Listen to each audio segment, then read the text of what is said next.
Trendy presence EMT news today പ്രധാന വാർത്തകൾ. ആകർഷകമായ പ്രത്യേക തൊഴിൽ മേഖലകളിൽ സൗദിവൽക്കരണം ഉയർത്തുന്നതിനുള്ള പദ്ധതി തൊഴിൽ സാമൂഹിക വികസന മന്ത്രാലയവും അനുബന്ധ സ്ഥാപനങ്ങളും ചേർന്ന് ആരംഭിച്ചു. സ്വകാര്യ സ്ഥാപനങ്ങളെ പ്രോത്സാഹിപ്പിക്കുന്നതിന്റെ ഭാഗമായാണ് പുതിയ പദ്ധതി. സൗദികൾക്ക് ആകർഷകമായ തൊഴിൽ മേഖലകളിൽ നിശ്ചിത ശതമാനം സൗദിവൽക്കരണം നിർണയിച്ച് സ്വദേശീവൽക്കരണം വർദ്ധിപ്പിക്കുന്നതിനാണ് പുതിയ പദ്ധതിയിലൂടെ ലക്ഷ്യമിടുന്നത്. യോഗ്യരായ സൗദി പൗരന്മാർക്കും പുതുതായി ബിരുദം നേടി പുറത്തിറങ്ങുന്നവർക്കും സൗദിവൽക്കരണ പദ്ധതിയുമായി സഹകരിക്കുന്ന സ്ഥാപനങ്ങൾക്കും പുതിയ പദ്ധതി ഉപകാരപ്പെടുമെന്ന് തൊഴിൽ സാമൂഹിക വികസന മന്ത്രാലയം വ്യക്തമാക്കി. ഉദ്യോഗാർത്ഥികളായ സൗദികൾക്ക് ആകർഷകമായ തൊഴിലുകൾ സൗദിവൽക്കരിക്കുന്നതിന് പദ്ധതി ഊന്നൽ നൽകും. മാനവശേഷി വികസന നിധി, General Organization for Social Insurance, സാമൂഹിക വികസന ബാങ്ക് അടക്കമുള്ള സ്ഥാപനങ്ങളുമായി സഹകരിച്ച് പദ്ധതി വിജയിപ്പിക്കുന്നതിന് പ്രവർത്തിക്കുമെന്ന് തൊഴിൽ സാമൂഹിക വികസന മന്ത്രാലയം പറഞ്ഞു. News today, Riyadh.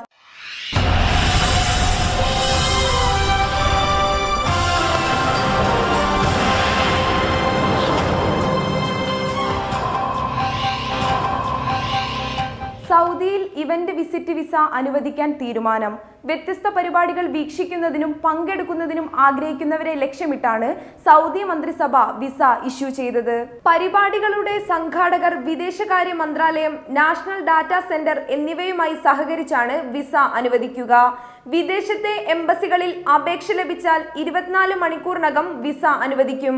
ഇവന്റുകൾ സംഘടിപ്പിക്കുന്നവർ പരിപാടിയെക്കുറിച്ച് 2 മാസം മുൻകൂട്ടി വിദേശകാര്യ മന്ത്രാലയത്തിനും നാഷണൽ ഡാറ്റാ സെന്ററിനും വിവരം നൽകിയിരിക്കണം. ഇതനുസരിച്ചാണ് ആവശ്യമായ സജ്ജീകരണങ്ങൾ ഏർപ്പെടുത്തി വിദേശ എംബസികളിൽ നിന്ന് വിസ നൽകാൻ സംവിധാനമൊരുക്കുക. മറ്റു സന്ദർശന വിസകൾക്ക് ബാധകമായ ഫീസ് ഇവന്റ് വിസയ്ക്കും ബാധകമായിരിക്കും. രാജവിജ്ഞാപനം M68 പരാമർശിച്ചതിനനുസരിച്ചായിരിക്കും ഇവന്റ് വിസയ്ക്ക് ഫീസ് ഈടാക്കുക. ആഭ്യന്തരം, വാണിജ്യം, നിക്ഷേപം, സംസ്കാരം എന്നീ മന്ത്രാലയങ്ങൾ, ദേശസുരക്ഷാ authority, Saudi general investment authority, ദേശീയ സ്പോർട്സ് അതോറിറ്റി, ദേശീയ വിനോദ അതോറിറ്റി എന്നിവയുമായി സഹകരിച്ച് വിസ നടപടികൾ ലളിതമാക്കാനും ഈ രംഗത്തുള്ള പ്രതിസന്ധികളെക്കുറിച്ച് 6 മാസത്തിനകം റിപ്പോർട്ട് സമർപ്പിക്കാനും വിദേശകാര്യ മന്ത്രാലയത്തോട് മന്ത്രിസഭ നിർദ്ദേശിച്ചിട്ടുണ്ട്. News today, Riyadh.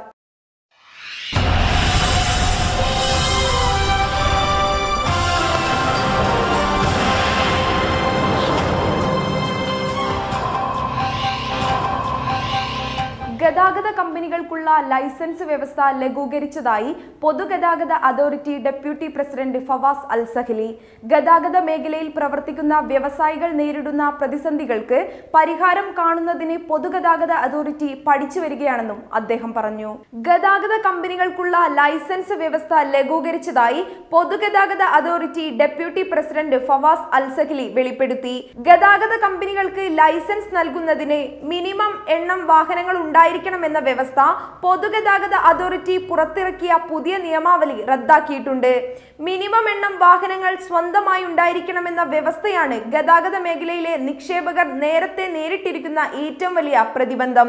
ഗതാഗത മേഖലയിൽ പ്രവർത്തിക്കുന്ന വ്യവസായികൾ നേരിടുന്ന പ്രതിബന്ധങ്ങൾക്ക് പരിഹാരം കാണുന്നതിന് ഗതാഗത മേഖലയുമായി ബന്ധപ്പെട്ട 12 പ്രവർത്തന മേഖലകളെ കുറിച്ച് പൊതുഗതാഗത അതോറിറ്റി പഠിച്ചു വരികയാണെന്നും ഫവാസ് അൽസഹലി പറഞ്ഞു.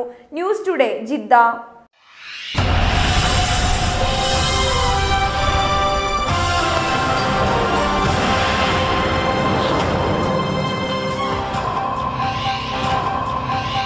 മിനയിലെ ജംറ കോംപ്ലക്സിൽ 5ാം നില നിർമ്മിക്കാൻ മക്ക പ്രവിശ്യ വികസന അതോറിറ്റിക്ക് പദ്ധതി. കഴിഞ്ഞ ദിവസം നടന്ന ഫ്യൂച്ചർ പ്രൊജക്ട് ഫോറത്തിൽ പദ്ധതി കരാറുകാർക്ക് മുന്നിൽ മക്ക വികസന അതോറിറ്റി അവതരിപ്പിച്ചു. രാജ്യത്ത് നടപ്പാക്കാൻ ഉദ്ദേശിക്കുന്ന വൻകിട പദ്ധതികളെക്കുറിച്ച് കരാറുകാരെ പരിചയപ്പെടുത്താൻ ലക്ഷ്യമിട്ടാണ് ഫ്യൂച്ചർ പ്രൊജക്ട്സ് ഫോറം സംഘടിപ്പിച്ചത്. വരും വർഷങ്ങളിൽ തീർത്ഥാടകരുടെ എണ്ണത്തിലുണ്ടാകുന്ന വർധനവിന് അനുസൃതമായി ജംറയിലെ തിരക്കിന് പരിഹാരം കാണുകയെന്ന ലക്ഷ്യത്തോടെയാണ് ജംറ കോംപ്ലക്സിൽ പുതുതായി 1 നില കൂടി നിർമ്മിക്കുന്നത്. 5ാം നിലയെ മിനായിൽ മലമുകളിലെ തീർത്ഥാടകരുടെ താമസ സ്ഥലങ്ങളുമായി ബന്ധിപ്പിക്കുകയും ചെയ്യും. ബസ് ഷട്ടിൽ സർവീസ് പദ്ധതിയുടെ ഭാഗമായി മുസ്ദലിഫയിൽ വികസന പദ്ധതി നടപ്പാക്കുന്നതിനും തീരുമാനമുണ്ട്. മുസ്ദലിഫയിൽ തീർത്ഥാടകർ ഇറങ്ങുന്ന സ്ഥലങ്ങൾ വികസിപ്പിക്കുകയും കൂടുതൽ ടോയ്ലറ്റ് സമുച്ചയങ്ങൾ നിർമ്മിക്കുകയും തെരുവ് വിളക്കുകൾ സ്ഥാപിക്കുകയും ചെയ്യും. 2019 മുതൽ 2022 വരെയുള്ള കാലത്ത് പുണ്യസ്ഥലങ്ങളിൽ ആകെ 24 വികസന പദ്ധതികൾ നടപ്പാക്കുന്നതിനാണ് മക്ക വികസന അതോറിറ്റി ലക്ഷ്യമിടുന്നത്. News today, Mecca.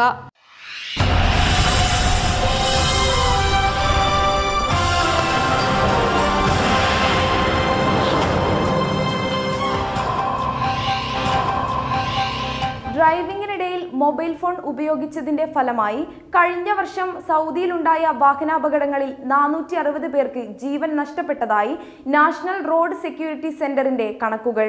ഇതിന്റെ ഭാഗമായി അപകടങ്ങളെക്കുറിച്ച് ബോധവൽക്കരിക്കുന്നതിനുള്ള ദേശീയ പ്രചാരണ ക്യാമ്പയിന് ഗതാഗത സുരക്ഷാ ബോധവൽക്കരണ കമ്മിറ്റി തുടക്കം കുറിച്ചു.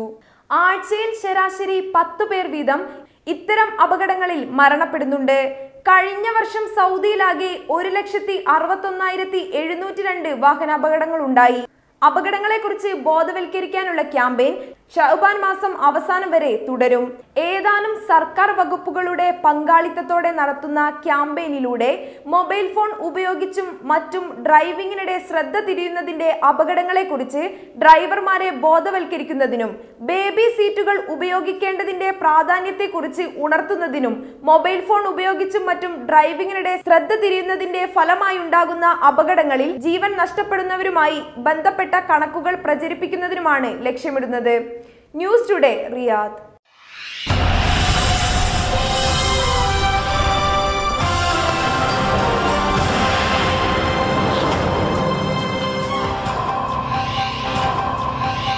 കണ്ണൂരിൽ നിന്ന് അബുദാബിയിലേക്ക് ആഴ്ചയിൽ 4 സർവീസുമായി ഗോ എയർ കമ്പനി ഇന്ത്യൻ നഗരങ്ങളുമായി കൂടുതൽ കണക്ടിവിറ്റി ആഗ്രഹിക്കുന്നു എന്ന് എയർപോർട്ട് സിഇഒ ബ്രയാൻ തോംസൺ അറിയിച്ചു.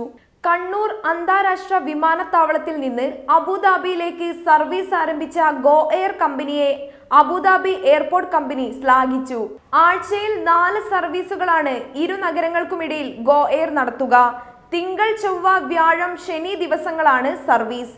അബുദാബി വിമാനത്താവളത്തെ സംബന്ധിച്ച് ഇന്ത്യ വലിയ വിപണിയാണെന്നും ഇന്ത്യൻ നഗരങ്ങളുമായി കൂടുതൽ കണക്ടിവിറ്റി ആഗ്രഹിക്കുന്നുവെന്നും എയർപോർട്ട് സിഇഒ ബ്രയാൻ തോംസൺ പറഞ്ഞു.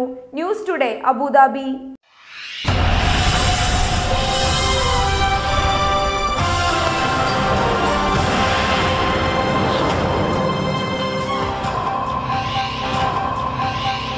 ഇസ്ലാമിക രാഷ്ട്ര സംഘടനയുടെ സമ്മേളനത്തിൽ ഇന്ത്യക്ക് ലഭിച്ച പ്രത്യേക ക്ഷണം അറബ് മുസ്ലിം രാജ്യങ്ങൾക്കിടയിൽ ഇന്ത്യയോടുള്ള സ്നേഹത്തിന്റെയും സൗഹാർദ്ദത്തിന്റെയും ചരിത്രം കുറിച്ചു. മതങ്ങളെല്ലാം ഉദ്ഘോഷിക്കുന്നത് സ്നേഹത്തിന്റെ സന്ദേശമാണെന്നും എന്നാൽ മതത്തിന്റെ മറവിൽ പല രാജ്യങ്ങളും ഭീകരവാദത്തെ പ്രോത്സാഹിപ്പിക്കുകയാണെന്നും ഇന്ത്യൻ വിദേശകാര്യമന്ത്രി സുഷമ സ്വരാജ് പറഞ്ഞു. OICയുടെ 50 വർഷത്തെ ചരിത്രത്തിൽ ആദ്യമായാണ് ഇന്ത്യയെ അതിഥിയായി ക്ഷണിച്ചത്.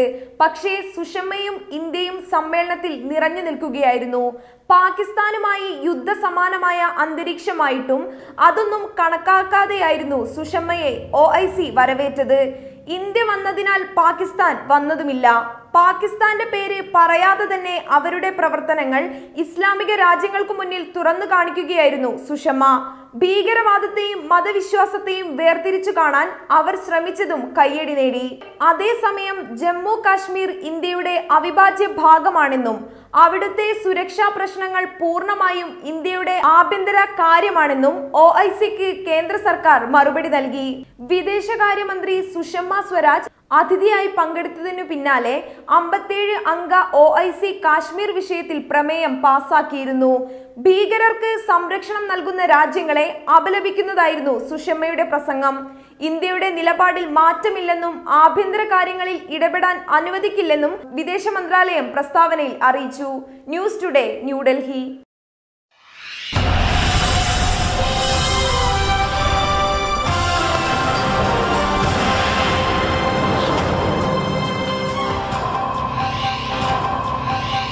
അൽ-ഖ്വയ്ദ നേതാവായിരുന്ന ഉസാമ ബിൻ ലാദന്റെ പുത്രൻ ഹംസ ബിൻ ലാദന്റെ സൗദി പൗരത്വം റദ്ദാക്കി.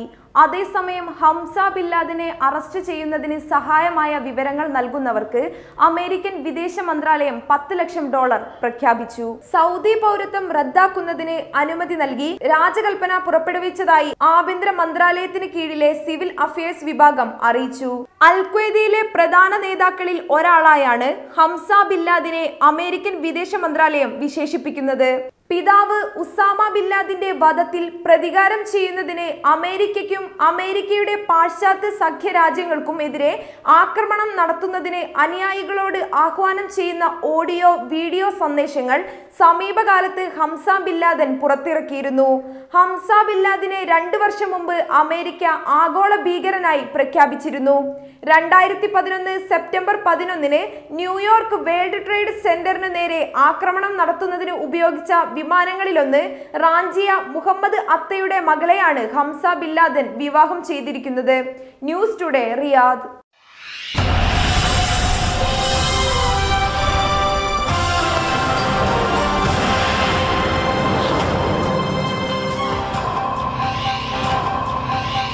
നടൻ ദിലീപിന്റെ ഉടമസ്ഥതയിലുള്ള ചാലക്കുടി ഡി സിനിമാസ് പുറമ്പോക്ക് ഭൂമി കയ്യേറിയാണെന്ന വിജിലൻസ് കേസിൽ അന്വേഷണം തുടരാമെന്ന് ഹൈക്കോടതി. കേസിൽ അഴിമതി നിരോധന നിയമപ്രകാരമുള്ള പ്രോസിക്യൂഷൻ നടപടികൾക്ക് സാധ്യത ഉണ്ടോ എന്ന് അന്വേഷിക്കണമെന്നും സിംഗിൾ ബെഞ്ച് നിർദ്ദേശിച്ചു.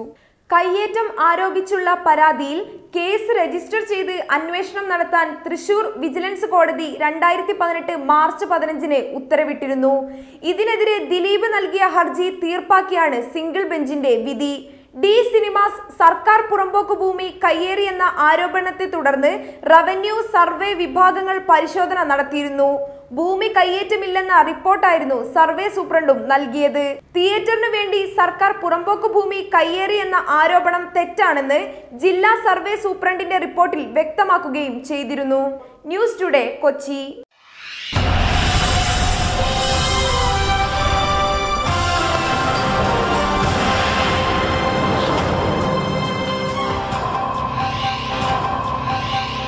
റിയാദിലെ അസീസിയയിൽ ബൂഫിയ നടത്തുകയായിരുന്ന മലയാളി ഉറക്കത്തിൽ ഹൃദയാഘാതം മൂലം മരിച്ചു.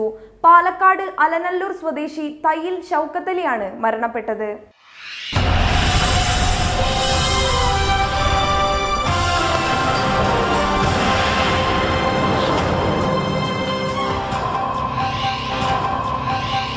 ന്യൂസ് ടുഡേ, നേർക്കാഴ്ചകൾ. മുന്നണികളുടെ രാഷ്ട്രീയ പോരിൽ പലപ്പോഴും ബലിയാടാകുന്നത് സാധാരണ അണികളാണ്. രാഷ്ട്രീയ പകപോക്കലിന്റെ പേരിൽ കേരളത്തിൽ നടക്കുന്ന സംഭവങ്ങൾ തന്നെയാണ് ഇതിന് ഉദാഹരണം. പുറത്ത് വിദ്വേഷവും അകത്ത് സ്വന്തം കാര്യം നോക്കുന്ന ചില രാഷ്ട്രീയ നേതാക്കളാണ് ഇന്നത്തെ നേർക്കാഴ്ചയുടെ താരങ്ങൾ. ചിരിച്ചുല്ലസിച്ച് AC മുറികളിൽ സൗഹൃദം പങ്കിടുന്ന രാഷ്ട്രീയ നേതാക്കൾക്ക് വേണ്ടി പരസ്പരം വെട്ടിച്ചാവുന്ന അണികൾ വാസ്തവത്തിൽ മണ്ടന്മാരാണ്. കൊല്ലും കൊലയുമായി മോർച്ചറികളിൽ ജീവിതം ഹോമിക്കാൻ വിധിക്കപ്പെട്ട അണികൾ ഇതൊക്കെയൊന്ന് കാണണം. ഒരു മുന്നണികളിലെയും നേതാക്കളുടെ മക്കൾ തെരുവിലിറങ്ങുന്നില്ല, സമരം നടത്തുന്നില്ല, സ്വയം രക്തസാക്ഷിയാവാനും ഇവർ ഒരുങ്ങുന്നുമില്ല. പിന്നെന്തിനാണ് കേരള യുവത്വം തെരുവിൽ ചോര ചിന്തിയെറിയുന്നത് എന്ന ചോദ്യം ഇന്ന് വരും പ്രഹസനമാണ്. കേരളത്തിന് ഇത് മാറാനുള്ള പുതിയ അവസരമാണ്. പുതിയ തിരിച്ചറിവുകൾ ഇനിയെങ്കിലും പാഠമാക്കുക. രാഷ്ട്രീയം ഏതായാലും മനുഷ്യത്വം കളയാതെ മനുഷ്യനായി ജീവിക്കുക.